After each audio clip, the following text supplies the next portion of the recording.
হরে কৃষ্ণ। আচ্ছা, girlfriend boyfriend হওয়াটা কি অপরাধ? বা হয়তো হয়েও গেলাম, যদি তার সাথে আমার বিয়ে না হয়, তখন কি করবো আমি? শোনেন, আমরা ছোট থেকে যে কোনো জিনিস করার আগে কিন্তু নিজেকে প্রস্তুত করিনি। অবশ্যই নি তো। তাহলে এটা হচ্ছে আমার লাইফ লাইন, এটা আমার সারা জীবনের জন্য।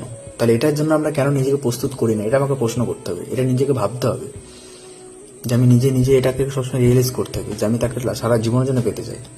তাহলে আমাকে কি করতে হবে? তাহলে নিজেকে সেভাবে তৈরি করতে হবে, প্রস্তুত করতে হবে। শোনেন, প্রেম তো ভালো জিনিস, ভালোবাসা ভালো জিনিস, সেটা ভালোবাসা বাসা হয়। শাস্ত্রে তো অনেক প্রমাণ আছে যে প্রেম সেটাই যে তাকে পেলাম না হয়তো কোনো পরিস্থিতির জন্য, বা সে আমার হয়তো তাকে লাভ করতে পারলাম না, সারা যেমন কুমার কুমারী থাকবো, সেটা তো অরিজিনাল প্রেম, তাই না? কিন্তু খামোকায় একজনের প্রতি প্রেম দেখিয়ে তার সাথে নোংরামি করে সমাজ নষ্ট করে কোনো কি লাভ আছে?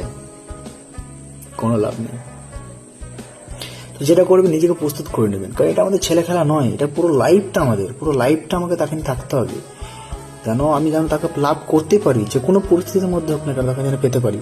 তাহলে তাকে ভালোবাসবো, তখনই তাকে প্রেম করবো। সেসব সবকিছু এদিক ওদিক বুঝে শুনে তার সাথে আমি রিলেশনে যাবো, তাই না?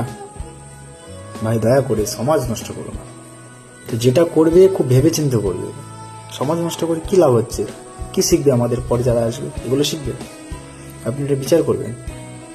হরে কৃষ্ণ।